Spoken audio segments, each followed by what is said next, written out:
Shalom sahabat Ruhiman yang dikasihi Tuhan dan tentunya mengasihi Tuhan. Senang rasanya kembali kita bertemu dalam program renungan mingguan dari Ruhiman Ministry.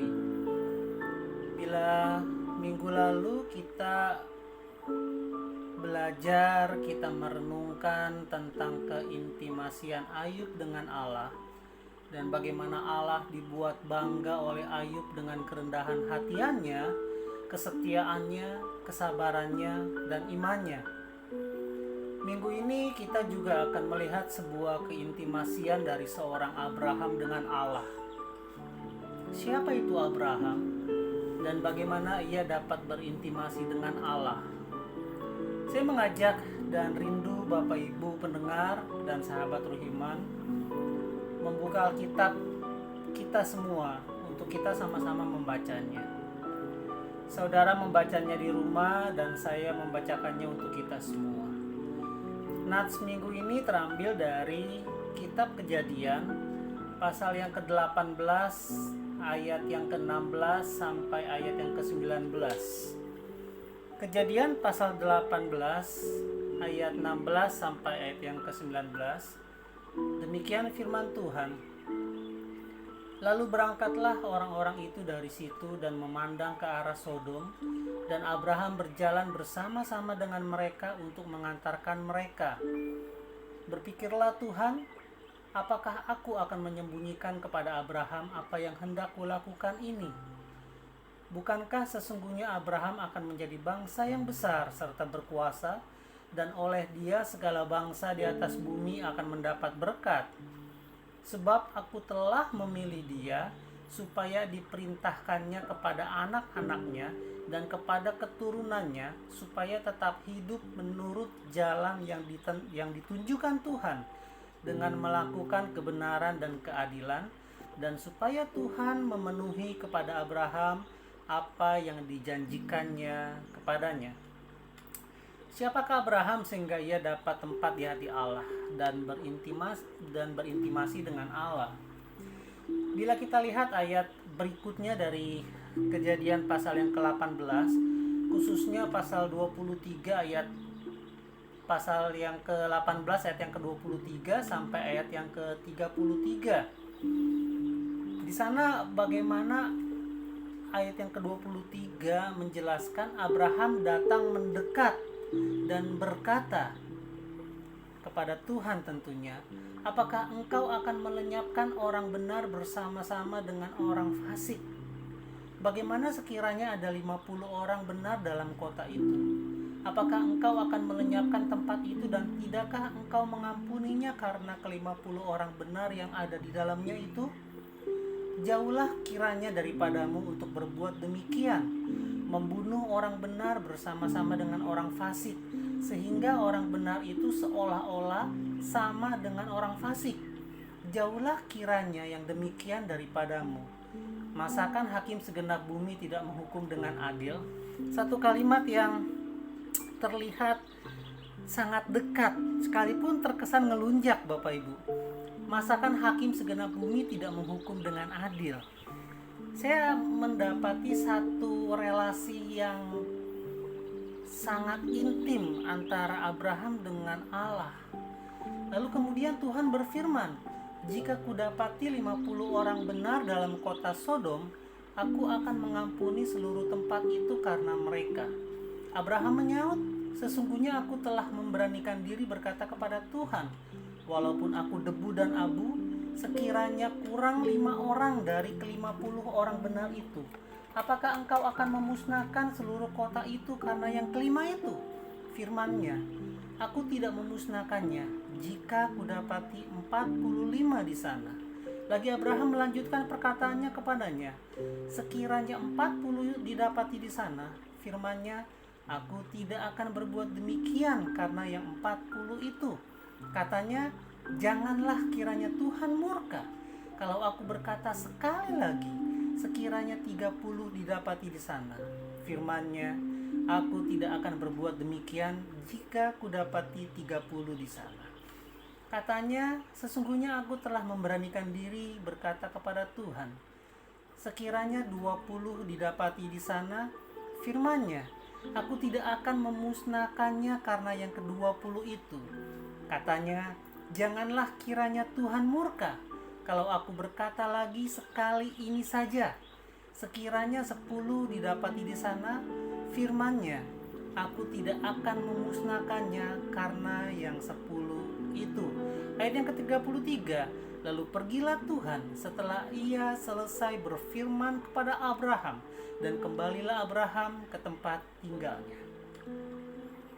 Bapak Ibu yang terkasih dalam Tuhan Yesus Kristus, sahabat Ruhiman dimanapun Anda berada, bagaimana bisa Abraham berbincang-bincang seperti itu dengan Allah? Bagaimana Allah berpikir di ayat yang ke-17 dan ayat yang ke-18? Dikatakan, berfikirlah Tuhan, apakah aku akan menyembunyikan kepada Abraham apa yang hendak kulakukan ini?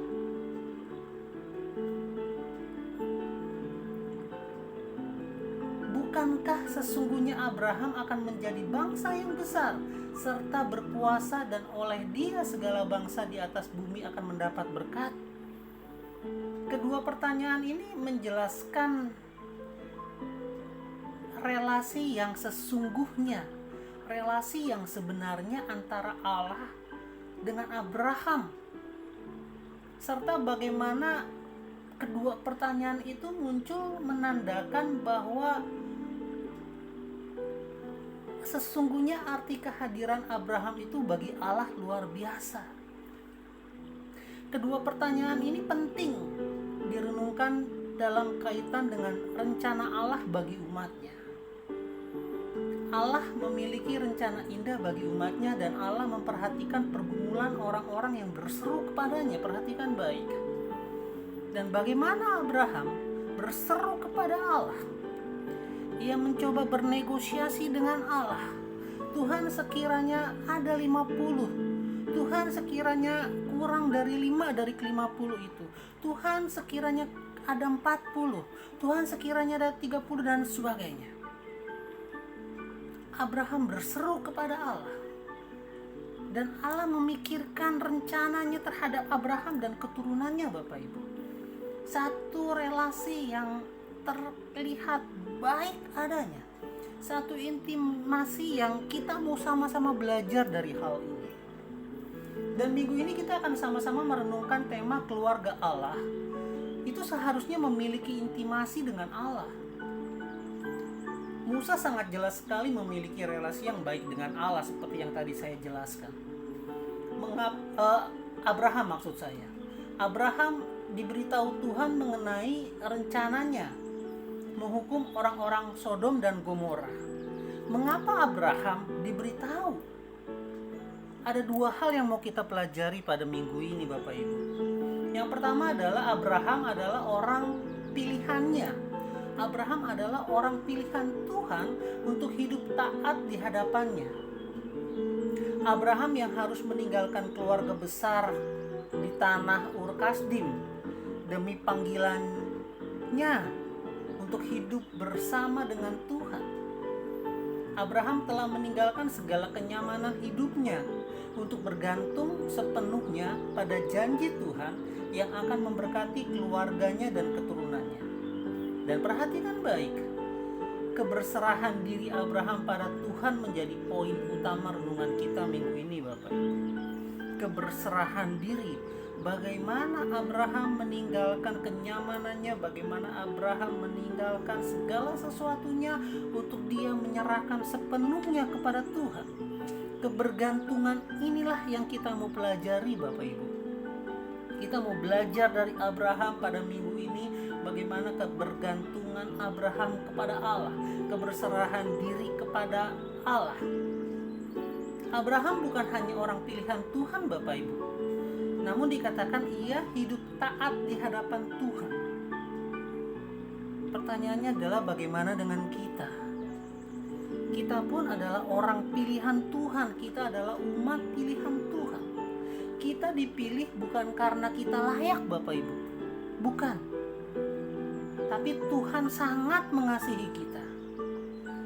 Namun pertanyaannya adalah apakah kita hidup taat di hadapan Tuhan? Sama seperti yang dilakukan Abraham. menjadi poin penting buat kita, menjadi renungan yang sangat penting untuk kita. Ketika Allah memilih Abraham sebagai orang pilihannya, Allah juga memilih kita sebagai orang pilihannya. Tetapi ketika Abraham hidup taat di hadapan Tuhan, bagaimana dengan kita?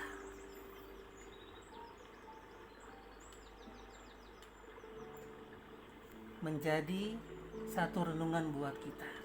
Yang bisa menjawab adalah diri kita sendiri. Hal yang kedua, Bapak Ibu, Abraham mendapat kepercayaan Tuhan menjadi pelaku keadilan dan kebenaran sesuai dengan kehendak Allah untuk menyatakan kekudusan Tuhan di tengah-tengah bangsa penyembah berhala. Saat itu Abraham tidak dalam kondisi yang baik, yang artinya ia berada di lingkungan orang-orang yang menyembah berhala. Dia berada di lingkungan orang-orang yang tegar tengkuk. Ketika orang-orang di sekitar mengalami mukjizat Allah, tetapi di saat itu juga mereka mengeluh pada Allah. Dan kondisi inilah yang dirasakan oleh Abraham, Bapak Ibu. Abraham dipercaya sebagai alat kemuliaannya saat itu. Dan mengapa Abraham mendapatkan kepercayaan Tuhan? Saya tertarik dengan kitab Kejadian pasal yang ke-18 ini, Bapak Ibu. Kalau saya soroti di dalam Kejadian 18 ayat yang pertama sampai ayat yang ke-8, di situ menceritakan bagaimana Abraham dikunjungi oleh malaikat Tuhan. Dan bila kita simak di dalam Kejadian pasal 18 ayat yang pertama sampai ayat yang ke-8, bagaimana Abraham sangat bergembira saat malaikat Tuhan datang mengunjunginya. Abraham menjamu ketiga tamunya. Dengan apa? Dengan makanan yang terbaik, dengan pelayanan yang terbaik. Abraham sangat terhormat didatangi oleh malaikat Tuhan, dan karenanya Abraham dengan sukacita memberikan pelayanan yang terbaik dan turut mendengarkan apa yang menjadi tujuan dan rencana Allah bagi kehidupannya. Poin yang kedua, Abraham menyambut Tuhan dengan luar biasa. Abraham menyambut Tuhan dengan pelayanan yang terbaik, dengan sukacita. Bahkan ia duduk mendengarkan apa yang menjadi tujuan dan rencana Allah bagi kehidupannya. Sekali lagi, bagaimana dengan kita? Bukankah Tuhan ada bersama dengan kita? Tuhan yang adalah Immanuel, yang selalu bersama-sama dengan kita, yang seringkali dimaknai bahwa ketika kita berbicara tentang Immanuel, bahwa hidup kita akan nyaman-nyaman saja. Ketika kita berbicara tentang Immanuel, bahwa hidup kita akan terus dipimpin oleh Allah. Namun Bapak Ibu sahabat Ruiman yang terkasih di dalam Tuhan Yesus, bagaimana reaksi kita menyambut Tuhan? Bagaimana hati kita ketika Allah ada bersama-sama dengan kita? Apa sikap kita ketika kita mengetahui bahwa Allah bersama dengan kita karena Dia adalah Allah yang Immanuel? Apakah kita merasa terhormat dan melayani Tuhan dengan sukacita? Bapak Ibu yang terkasih dalam Tuhan Yesus Kristus, pendengar yang berbahagia dan sahabat Ruhiman dimanapun Anda berada, keluarga Allah adalah masing-masing kita. Sekali lagi, keluarga Allah adalah masing-masing kita, pribadi kita, yang seharusnya memiliki intimasi dengan Allah. Mari kita bayangkan Bapak Ibu, bila kita dalam satu keluarga tidak pernah ada komunikasi satu dengan yang lain, atau komunikasi hanya satu arah saja, apakah terlihat adanya hubungan yang baik? Jangankan intimasi, relasi yang baik saja tidak terlihat, bukan? Oleh sebab itu, sebagai keluarga Allah, mari bangun komunikasi dengan Allah dan biarkan Ia menyampaikan isi hatinya pada kita. Entah itu nasihat, entah itu peringatan. Sama halnya ketika Tuhan berbicara tentang niatnya menghancurkan Sodom dan Gomora pada Abraham. Abraham mendengarkannya dengan baik-baik dan dia berseru kepada Tuhan. Dia bernegosiasi kepada Tuhan. Dia mengadakan tawar-menawar. dia berseru. Bagaimana dengan kita, Bapak Ibu?